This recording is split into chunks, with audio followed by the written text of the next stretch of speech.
आधी रात का गहरा सन्नाटा था। दूर कहीं थोड़ी थोड़ी देर में कुत्तों के भौंकने की आवाजें उस सन्नाटे को चीर रही थी। ऐसे में भी सभी लोग नींद के आगोश में बेसुध हो रहे थे। अगर कोई जाग रहा था तो वो रजनी थी। उसे चाह कर भी नींद नहीं आ रही थी।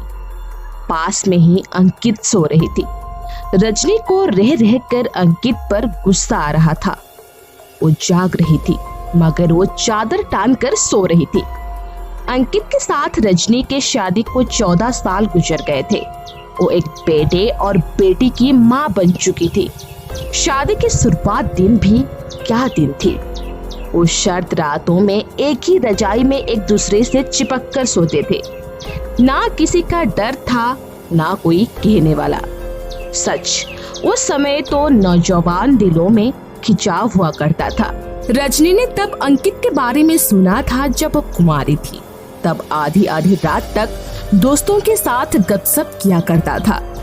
तब अंकित की माँ हर रोज दरवाजा खोलकर डांटते हुए कहती थी, अब रोज रोज देर से आकर सोने भी नहीं देता। अब शादी कर ले, फिर तेरी घर वाली ही दरवाजा खोलेगी। अंकित जवाब देने की बजाय हंसकर माँ को चिढ़ाया करता था। जैसे ही अंकित के साथ रजनी की शादी हुई, दोस्तों से दोस्ती टूट गई। जैसे ही रात होती अंकित चले जाते उसके पास और उसके शरीर के गुलाम बन जाते। हवर की तरह उस पर टूट पड़ते। उन दिनों वो भी तो फूल सी थी। मगर शादी के साल भर बाद जब बेटा हो गया तब थोड़ा खिंचाव कम पड़ गया था। धीरे धीरे शरीर का ये खिंचाव खत्म तो नहीं हुआ मगर मन में एक अजीब सा डर समाया रहता था कि कहीं आसपास वे बच्चे जाग न जाए। बच्चे बड़े हो गए तो अपने दादी के पास सोने लगे। अब भी बच्चे दादी के पास ही सो रहे थे। फिर भी अंकित का रजनी के प्रति वो खिंचाव नहीं रहा जो पहले हुआ करता था। अंकित उम्र की ढलती पायदान पर है, लेकिन आदमी की उम्र जब 40 साल की हो जाती है तो वो बूढ़ा तो नहीं कहलाता। बिस्तर पर पड़े पड़े रजनी ऐसा ही कुछ सोच रही थी। इस रात में हम दोनों के बीच में कोई भी तो नहीं है, फिर भी इनकी तरफ से हलचल क्यों नहीं होती। मैं बिस्तर पर लेटी लेटी छटपटा रही हूँ मगर ये जनाब मेरी इच्छा को समझ नहीं पा रहे। उन दिनों जब मेरी इच्छा नहीं होती थी तब ये जबरदस्ती किया करते थे। आज तो हम पति पत्नी के बीच में कोई दीवार नहीं है, फिर भी ये पास में क्यों नहीं आते। रजनी ने ये सुन ही नहीं रखा था बल्कि ऐसे भी तमाम उदाहरण देखे थे कि जिसे आदमी से औरत की ख्वाहिश पूरी नहीं होती है तब वो औरत दूसरे मर्द के ऊपर डोरे डालती है और अपने खूबसूरत अंगुशियों ने बिगला देती है। फिर अंकित के भीतर मर्द क्यों मर गया है मगर रजनी भी उसके पास जाने की हिम्मत क्यों नहीं कर पा रही थी। वो क्यों उसकी चादर में घुस नहीं जाती थी। उनके बीच ऐसा कौन सा पर्दा है जिसके पास वो नहीं जा सकती। तब रजनी कुछ ठाना और वो अंकित के चादर में जबरदस्ती घुस गई। थोड़ी देर में उसे करवाहट जरूर आएगी मगर अंकित अब भी बेफिक्र होकर सो रहा था। वो इतने गहरी नींद में था कि उसको कोई चिंता नहीं थी। रजनी ने धीरे से अंकित को हिलाया। आधे चक्र नींद में अंकित बोला, रजनी प्लीज सोने दो ना। तब रजनी कहती है, मुझे नींद नहीं आ रही है। रजनी कुछ ऐसा शिकायत करते हुए कहती है। तब अंकित कहता है कि मुझे तो सोने दो, तुम सोने की कोशिश करो, नींद आ जाएगी तुम्हें।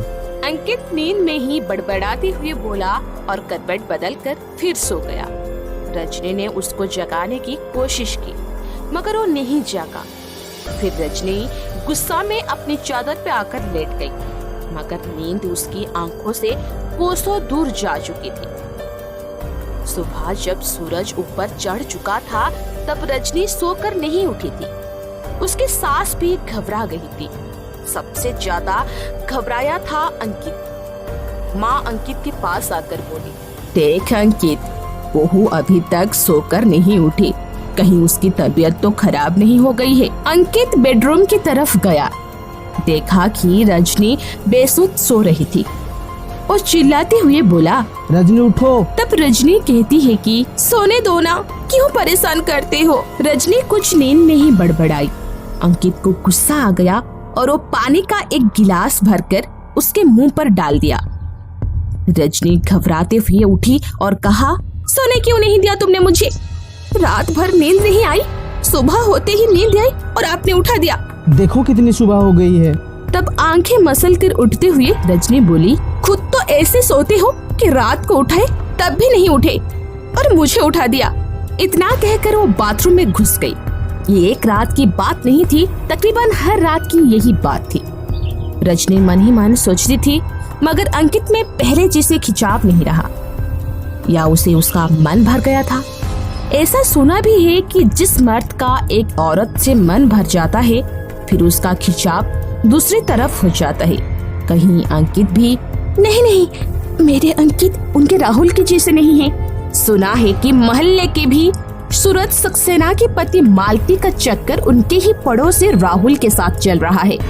ये बात पूरे मोहल्ले में फैल चुकी थी। सूरज सक्सेना को पता भी थी, मगर वो चुप रहा करते थे। रात का सन्नाटा पसर चुका था। अंकित और रजनी बिस्तर में थे।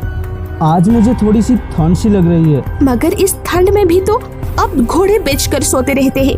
मैं कितनी बार भी आपको जगाती हूँ, फिर भी आप जगते ही नहीं। ऐसा भी कोई चोर घुस जाए तो पता भी नहीं चलेगा, जो गहरी नींद में आप सोते हैं। अरे बुढ़ापा आ रही है रजनी। बुढ़ापा आ रहा है या मुझसे आपका मन भर गया है? कैसी बात कर रही हो तुम? ठीक कहती हूँ, आजकल आपको ना जाने क्या हो गया है। ये कहते हुए रजनी की आंखों में वासना दिख रही थी। अंकित जवाब ना देकर रजनी का मुंह ताकता रहा। ऐसे क्यों देख रहे हो तुम मुझे? कभी देखा नहीं क्या?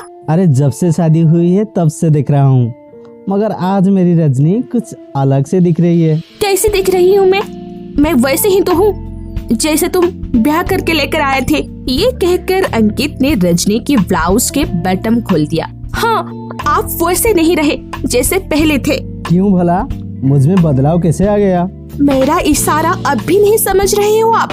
कहीं ऐसा ना हो जाए कि मैं भी सूरज सक्सेना की पत्नी मालती बन जाऊं। अरे रजनी, सूरज सक्सेना तो ढीले हैं, मगर मैं नहीं। ये कहकर अंकित ने रजनी को अपनी बाहों में भरकर उसकी कई चुंबन लिया और सालों से सोई अंकित की आग फिर जल उठी थी। रजनी ने भी उस रात शायद अंकित की मर्दांगी पर जानबूझकर सवाल उठाई थी, ताकि अंकित के अंदर का मर्द जाग जाए।